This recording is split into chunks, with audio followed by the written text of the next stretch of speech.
7 miles from Estes Park. It is such a unique property. Locked behind a door without a traditional key. Right now we use a wine cork.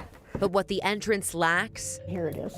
can be found inside, lining the walls and the ceiling of the Baldpate Inn since the early 1900s. Well, you're welcome to double check our count, but I think about 30,000. 30,000 keys. We do have all 50 states. Donated by visitors, cataloged by owner Lois Smith. I have to admit, I honestly had no appreciation for the key room. I'd never heard of it. But 35 years as innkeeper unlocked a love for the oddities. We have plenty of keys to caskets. And the history. Key to capital of the United States, which is pretty significant. I don't know if it works. And if it doesn't, pick another. You name it. From World War II, Hitler's desk, to Colorado classics. This is a key from Elitch Gardens. To submarines, hotels, even the castles of Dracula and Frankenstein.